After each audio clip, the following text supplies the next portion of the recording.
ભરૂચ જિલ્લાના અંકલેશ્વરમાં પત્રકાર એકતા પરિષદ દ્વારા રાજ્ય સ્તરીય અધિવેશનનું ભવ્ય આયોજન કરવામાં આવ્યું. કાર્યક્રમમાં રાજ્યભરના પત્રકારો ઉપસ્થિત રહ્યા હતા. પત્રકારો હિત અને સુરક્ષાને લઈને મહત્વપૂર્ણ જાહેરાતો કરવામાં આવી હતી. ખાસ વાત એ રહી છે કે 200 થી વધુ પત્રકારોને સ્થળ પર જ વીમા પોલિસી અર્પણ કરવામાં આવી હતી.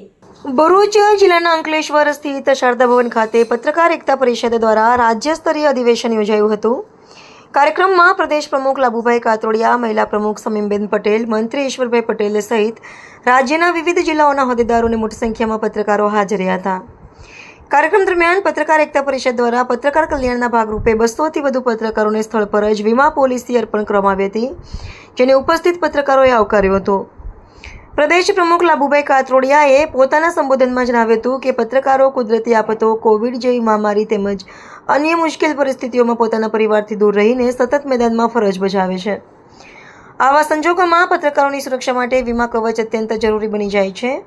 તેમણે વધુમાં જણાવ્યું હતું કે રાજ્યના દરેક જિલ્લામાં જિલ્લા સેવા સદન નજીક પત્રકારો માટે અલગ અલગ પત્રકાર કચેરીની વ્યવસ્થા કરવામાં આવે, જેથી પત્રકારોને ખુલ્લી જગ્યાએ કે 4 રસ્તા પર બેસીને સમાચાર તૈયાર કરવાની ફરજ ન પડે અને તેઓ સુરક્ષિત વાતાવરણમાં પોતાની કામગીરી કરી શકે.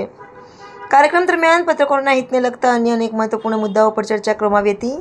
આ પ્રસંગે કાર્યક્રમનું સફળ સંચાલન કરનાર તાપી જિલ્લાના પત્રકાર ડોક્ટર બિંદેશ્વરી શાહનું જીએમ ન્યૂઝના જનકભાઈ તેમજ પત્રકાર નરેશભાઈ માળી દ્વારા શાલ ઓઢાડી સન્માન કરવામાં આવ્યું હતું. કાર્યક્રમના અંતે પત્રકાર એકતા પરિષદ દ્વારા આગામી દિવસોમાં અમદાવાદ ખાતે વધુ એક વિશાળ અધિવેશન યોજવાની જાહેરાત કરવામાં આવી, જેમાં રાજ્યભરના મોટી સંખ્યામાં પત્રકારો જોડાશે તેવી આશા વ્યક્ત કરવામાં આવી હતી.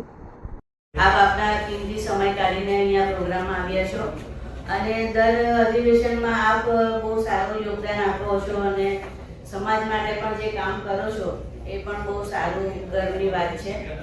અને જે મારી બહેનો આટલી બધી સંખ્યામાં જે જોડાય છે પત્રકારિતામાં, જે બહુ ઓછું જોવા મળે છે, એની પણ મને ઘણી ખુશી છે કે આપણી મહિલા બહેનો જે આગળ વધે છે એ બહુ જરૂરી છે.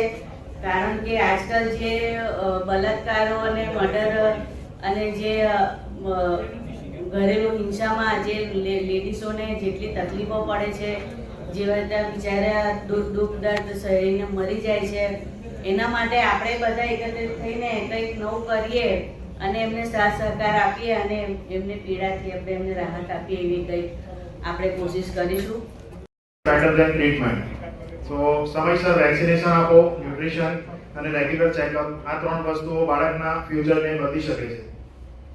અમારા ખત્રી ચિલ્ડ્રન હોસ્પિટલમાં અમે પ્રયાસ કરીએ છીએ કે દરેક બાળકને પ્રોપર ટ્રીટમેન્ટ મળે, પ્રોપર ગાઈડન્સ મળે અને ઇમરજન્સી અને બધું એક જ જગ્યાએ, જેમ કે સેકન્ડ લેવલનું આઈસીયુ પણ અમારી હોસ્પિટલમાં ઉપલબ્ધ છે. સો આજે આ મંચ પર મારે એક જાહેરાત કરવી છે કે અમારા હોસ્પિટલ થ્રુ જેટલા પણ અહીં ઉપસ્થિત અને જેટલા પણ પ્રેસના મેમ્બર છે તેમને અમારી હોસ્પિટલમાં એમના બાળકોને કોઈ પણ સેવા મળે ત્યારે હું એક નાનકડું એક યોગદાન આપીશ. જેમ કે એમને ઓપીડી અને જ્યારે કોઈ બાળક દાખલ થાય તો એના ચાર્જિસમાં અમે 20% જેટલું ડિસ્કાઉન્ટ કરવાની કોશિશ કરીશું.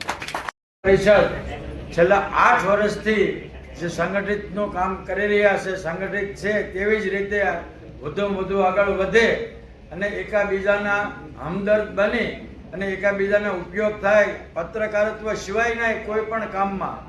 અને વધુમાં વધુ કાંઈ પણ ઉનાળામાં કે કોઈ ગરમીના સમયમાં અમે પાલીતાણામાં પણ સેવાકીય પ્રવૃત્તિ ખૂબ જ કરી રહ્યા છીએ. પાણીના પરબ હોય કે કોઈ આરોગ્યના વિશેના કાર્યક્રમ હોય તો બીજે અન્ય સંસ્થાઓની જેમ જ અમે કાર્ય કરી રહ્યા છીએ.